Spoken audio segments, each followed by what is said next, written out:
Bienvenidos a la semana número 39 de Geografía. En esta semana vamos a analizar la secuencia 15 de su libro que se llama Espacios Turísticos. El aprendizaje esperado se titula Analizar los efectos de las actividades turísticas en relación con los lugares en donde se desarrollan en el mundo. Los temas los vamos a encontrar entre las páginas 194 a la 202 y son el turismo y sus efectos, así como el turismo en México. Vamos a tener dos énfasis que son reconocer los efectos ambientales, sociales y económicos del turismo a nivel mundial, y el otro es exactamente lo mismo pero a nivel nacional aquí en México. Obviamente, para entender este tema tenemos que entender sobre el turismo. Se refiere a las actividades económicas que realizan las personas durante sus viajes y estancias en lugares distintos a su entorno habitual durante un periodo de un año o menos, con distintos fines. ¿Por qué es inferior a un año? Porque si pasamos de un año, ya lo podríamos considerar como una migración. Ya estás desplazándote para vivir en ese lugar. ¿Han realizado ustedes turismo en algún momento de su vida? Y no necesariamente tengo que pensar o tienen que pensar en Cancún, en Acapulco, en Estados Unidos, no. El turismo lo realizamos en lugares que estén fuera de nuestro entorno habitual. O sea, si yo vivo en Arroyo Hondo y me la paso en Arroyo Hondo todo el tiempo y me voy a Nautla, ya estoy haciendo turismo. Si yo vivo en Colorado Chico y me voy en bicicleta a Libertad y no vive nadie, ningún familiar en Libertad, sino simplemente voy, le doy la vuelta a Libertad, me detengo a comprarme algo ahí en Libertad, estoy haciendo turismo porque estoy visitando una comunidad que no es de mi origen, o sea, no me pertenece, yo no vivo ahí, pero con el fin de hacer deporte, yo estoy visitando otro lugar. Entonces, no necesariamente tienen que pensar en algo muy lejano a ustedes, sino a pensar en algo que esté fuera de su entorno habitual. Entonces, quiero pensar que la respuesta es sí. Todos hemos sido turistas en algún momento de nuestra vida, aún sin darnos cuenta de ello, y les voy a mostrar algunos ejemplos, o los tipos de turismo más bien. Si pensamos en tipos de turismo naturales, vamos a tener tres principales, que sería el turismo de playa, pues básicamente ir a la playa para disfrutar el sol y el mar. Y ejemplo puede ser la playa de Maracaibo, ahí en Nautla, y quiero pensar que muchos de ustedes han ido para allá. El turismo de aventura es busca conocer nuevos lugares mediante la práctica de algún deporte extremo. El buceo, el alpinismo, el descenso en río, ciclismo, caminata, exploración de cavernas. De esto trata el turismo de aventura. Me voy a aventurar para ir a tal lugar. O me voy a aventurar para descender el río de un punto A a un punto B. Y el tercero es el ecoturismo. Es un turismo distinto. Es de bajo impacto, busca disfrutar del entorno, pero sin alterar absolutamente nada. Tú no puedes llevarte ni una planta, ni un animal, no puedes dejar basura. Es un turismo nada más para, o generalmente es para observar el entorno, el paisaje, y pues es un turismo ecológico básicamente. Si pensamos en cuestiones culturales, vamos a tener obviamente el turismo cultural, que busca explorar ciudades, zonas arqueológicas y la historia de un lugar. Ustedes tienen cerca de su comunidad la zona arqueológica abandonada, que se llama Paxil o Paxil, no sé cómo se pronuncie en Totonaca, pero pues también ustedes piensan en Tajín, piensan en otras pirámides. Eso es el turismo cultural. Yo voy a este tipo de lugares para aprender de la historia, cómo era eso muchos años antes. Y también podemos pensar en el turismo urbano, que es el que busca explorar los atractivos de la ciudad, museos, restaurantes, centros culturales.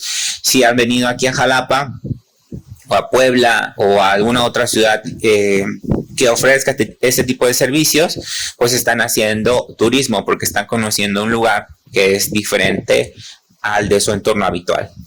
Y también podemos poner en un apartado de otros a muchos otros tipos de turismo, como por ejemplo el turismo científico, que si yo lo pongo en perspectiva, sería, por ejemplo, cuando yo iba a la universidad, tuve que hacer mi tesis sobre un lugar lejos de mi zona, y yo iba ahí para trabajar, para hacer pues mis estudios sobre migración.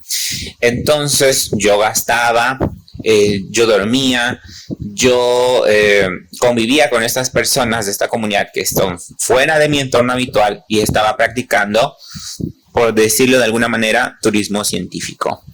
El turismo de negocios es el que realizan algunas personas que tienen que ir a ciertos tienen que ir a ciertos eventos, a otras ciudades. A lo mejor ustedes los reconozcan en la calle o en la televisión, que son estas personas trajeadas que se van de una ciudad a otra y se la pasan de hotel en hotel, no porque estén haciendo algo malo, sino simplemente están haciendo negocios o están en algún tipo de evento. Yo he practicado algo parecido al turismo de negocios, donde me han tenido que llevar a un hotel para llevar a cabo una reunión de días, y estamos ahí deliberando ciertas cuestiones pues de dinero y de otras cosas, y eso se podría considerar pues un turismo de negocios. El turismo de salud, con la pandemia, mucha gente viajó a otros países donde la vacuna ya estaba siendo aplicada a las personas que quisieran. Entonces, aquí en México, mucha gente, obviamente, que tenía la capacidad económica para viajar, por ejemplo, a Estados Unidos o a otros países, iban y se vacunaban y regresaban en 21 días, ¿no? O se quedaban ahí los 21 días y se ponían la segunda dosis. Obviamente, es gente que sabe que le va a tocar la vacuna en México, pero no quisieron esperar por diversas cuestiones, porque obviamente tienen el dinero, porque necesitan sentirse con esa seguridad de estar vacunados, ¿no? Ese sería un ejemplo claro. El turismo oscuro, pues, es el que se da en ciertas personas que buscan conocer cosas que son un poco, como su nombre lo dice, oscuras, que se van, no sé, a castillos. Hay gente que viaja a Rumania a conocer, por ejemplo, el castillo de Drácula, casas embrujadas o abandonadas. Ahí entrarían este tipo de turismo. Y el turismo ilegal, que no lo puedo decir como tal en un video de YouTube porque me lo podrían censurar, pero básicamente es el que realizan algunas personas en el que sus países está completamente prohibido y no lo pueden hacer porque los meten a la cárcel o los podrían matar, y van a otros países donde las leyes son un poco más relajadas en ese sentido. Entonces van a esos países, pagan y tienen este tipo de servicios que son considerados ilegales y completamente inmorales, ¿no? No sé si me expliqué. Obviamente, pues ustedes no captan bien ese tipo de cosas, pero son cosas que son ilegales. Lo vamos a dejar ahí y que no deberían suceder en nuestras sociedades, pero pues desafortunadamente pasan, y la gente que tiene el dinero pues lo hace porque puede y porque tiene el poder, ¿no? Eso también lo vemos en geografía, que hay demasiada diferenciación entre el que puede y el que no tiene la capacidad de hacerlo, ¿no? A pesar de ser ilegal. Aquí tenemos una imagen es un collage de muchas imágenes representativas de sitios bastante turísticos. Y quiero pensar que algunos de ustedes reconocen, a lo mejor uno, y espero que reconozcan más. ¿Y qué pasa aquí? Lo que pasa es que nosotros llegamos a idealizar o a soñar ir a ciertos lugares, y cuando van muchas personas, pues muchos se enamoran, muchos se ponen tristes por lo que llegaron a ver, pero en realidad pierden de vista lo que pueden observar en sus propios países. Dice, ¿por qué unos más que otros? En el mundo existen algunos países que tienen ciertos elementos que los hacen más atractivos que otros para visitar, y se idealiza la idea de poder llegar ahí. Por ejemplo, París. Quiero pensar que muchos de ustedes han escuchado sobre París, que es muy bonito, muchos quisieran una foto en la Torre Eiffel. Muchas personas, yo conozco personas que han pagado un viaje para ir a París, y porque les emociona la idea de conocer estos lugares muy lejanos a nosotros. Pero ¿qué pasa? No todo es miel sobre hojuelas. Existe un síndrome, por ejemplo, que se llama el síndrome de París, que entraría en los efectos del turismo. Este síndrome es un trastorno psicológico transitorio encontrado en algunos turistas que visitan París de vacaciones, y como resultado del choque extremo derivado de su descubrimiento de que París no es lo que ellos esperaban. Porque ¿qué pasa? En las películas París es una ciudad de amor, de romance, todo es muy bonito, pero en realidad cuando llegan los turistas se dan cuenta de que París, entre muchas otras cosas, es una ciudad llena de basura. La gente no es limpia, en el sentido de que no hay esa conciencia de agarrar tu basura y llevarla a tu casa, ¿no? Se puede observar basura en las calles. Hay una sobrepoblación en la ciudad, no caben las personas, lo que hace que vivan en espacios muy reducidos. Podría ser considerado hasta inhumano en las condiciones en las que viven en espacios muy reducidos, o en las que van de visita en espacios muy reducidos. El coste de vida es exageradamente alto, sobre todo para nosotros como latinos, donde nuestra moneda pues es prácticamente nada comparándola con el euro y comparándola con los precios parisinos. La actitud parisina es esta vista que no es de lo más amable con las personas que son fuera del entorno parisino. Es decir, se sabe que los parisinos no son amables con las personas, ni siquiera con las personas de Francia, y sobre todo con los turistas. Es como una sociedad un poco más selectiva, se relacionan mucho entre ellos, pero no con los demás. Y obviamente el turista se paniquea, o sea, no entiende por qué esta diferenciación, porque pues lo ven de otra forma, ¿no? Existen plagas de ratas, plagas, pero cuando hablamos de plagas son demasiados. Y también hay indigencia, hay muchas personas que viven en la calle, y pues es triste. Entonces el turista llega, se da cuenta de esto y pues se enferma, le da el síndrome de París, porque nunca pensó encontrar eso en un lugar en el cual él o ella quería visitar desde hace muchos años, ¿no? Entonces es triste porque hay muchas personas que planean sus viajes durante muchos años y al final se dan cuenta que no era lo que esperaban, y pudieron haberse ahorrado mucho dinero visitando otros lugares de México, por ejemplo, ¿no? ¿Dónde empieza el problema? Cuando el turista llega a ser tan importante, cuando el turismo llega a ser tan importante en ciertos puntos de cualquier país, los problemas de todo tipo se multiplican por la gran cantidad de personas que llegan a esos lugares. Si les pongo un ejemplo nacional, el claro ejemplo es Cancún. Cancún hasta hace algunos años era un lugar donde la fauna y la flora convivían libremente. ¿Por qué? Porque no había absolutamente ni un humano. Todo cambió cuando el hombre dijo, este lugar está bueno para explotar el turismo. Entonces transformó absolutamente todo el paisaje de ese lugar, y pues desafortunadamente pues tuvo consecuencias desde el punto de vista geográfico, lo estropeó todo, ¿no? Y también desde el punto de vista ecológico. Ahí tenemos una muestra de cómo era Cancún en 1970, la zona, por ejemplo, la zona hotelera, y cómo es en el 2012, y obviamente 2012 son bastantes años atrás, entonces obviamente ya está muy cambiado, ya está. Hay mucha menos vegetación y muchos menos manglares en esa zona. Los problemas de Cancún, aquí les pongo un abanico, es mucho más grande, pero para que se den una idea.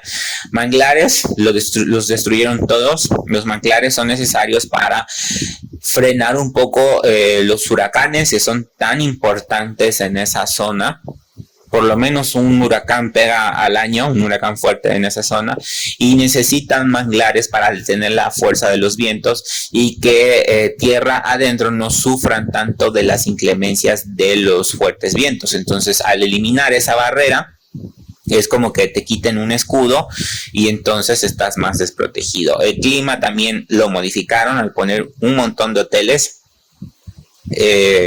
Cambian el microclima de la zona y se hace mucho más caluroso. Los huracanes, como les dije, pegan con más intensidad porque ya no está esa barrera protectora. Los animales pues fueron exterminados, tal vez inconscientemente, en algunas ocasiones conscientemente, y muchos tuvieron que huir de esa zona a otros lugares y tratar de habituarse en otros lugares. La basura crece exponencialmente porque llegan más y más personas, y esas personas consumen y desechan, y esos desechos pues se pueden ir acumulando y creando hasta plagas, ¿no? Como el ejemplo de París. La delincuencia también incrementa porque llegan turistas con mucho dinero, y donde llega dinero también llegan los problemas. Entonces muchas personas van y pueden ocurrir desde robos de cartera, robos de identidad, les pueden robar los pasaportes, los pueden estafar. Es increíble las posibilidades que tiene un delincuente cuando ve a una persona de otro país, por ejemplo, o una persona que se vea como desorientada. Tienen como que la facilidad de engañarlos y sacarles dinero o provecho de ellos, ¿no? El coste de vida va a ser mucho más alto y se elevan el precio del terreno, de la zona. Entonces, las personas que construyeron hacia la ciudad de Cancún, no en la zona hotelera, sino en la ciudad de Cancún, pues se vieron incluso en la necesidad de ir moviéndose o desplazándose porque esos precios eran impagables. Se empezaron a cobrar en dólares, la gente movía más dólares que pesos, entonces la gente se las vio negras porque a lo mejor estaban acostumbrados a pagar en pesos y después todo eran dólares. La derrama económica obviamente solo recae en ciertos lugares, como pueden ser los hoteles. Llegan los turistas, se bajan del avión y un autobús o un transporte los lleva específicamente al hotel, todo incluido, que pagaron. Ahí se quedan 3, 4, una semana, y luego un transporte los lleva al aeropuerto y se van a sus países. No conocieron prácticamente nada de México porque estuvieron dentro de un hotel, y por último se llevan esa perspectiva errónea de México. Oh, sí, México es muy bonito, sí, la playa, pero prácticamente llegaron a un hotel donde no vieron absolutamente nada mexicano, quizá ni la comida, pero pues ya tienen una perspectiva errónea de lo que es México, porque México pues es un abanico mucho más grande que Cancún, pero la mayoría o muchos turistas que llegan a México solamente conocen Cancún y la zona hotelera, y más específicamente el hotel donde se hospedaron, ¿no? Muy bien, ahora vamos a empezar con la actividad. Piensa en tu comunidad e idea una forma de atraer turistas, pero de una forma responsable con el medio ambiente, mediante la creación de un tríptico. Si en tu comunidad no percibes nada atractivo, puedes inventar que ya existe lo que estás promoviendo. Por ejemplo, un parque acuático, un parque de diversiones, un hotel, cuevas, grutas, montaña, granja, vivero, etcétera. Lo que a ti se te ocurra o lo que tú puedas explotar que ya exista en tu comunidad para atraer turistas, pero hacerlo de manera sana con el medio ambiente. Estos son algunos ejemplos, como les dije, de lo que podrías inventar si no tienes una idea clara. El tríptico, que es un folleto informativo doblado en 3 partes, a lo mejor ustedes lo han visto, y es como les muestro aquí en la siguiente diapositiva. Es una hoja generalmente es una hoja tamaño carta, la dividen en 3 y en cada parte le ponen información sobre lo que quieras promocionar o quieras darle difusión. En este caso es un tríptico de un hotel donde viene el mapa, viene el nombre, las habitaciones, lo que uno como turista quiere ver cómo es el hotel por dentro. Así ustedes tendrían que hacer su tríptico de lo que quisieran promover en su comunidad, ya sea que exista o que no exista. Y bueno, si tienen dudas, pues ya saben dónde contactarme y nos estamos viendo la próxima semana.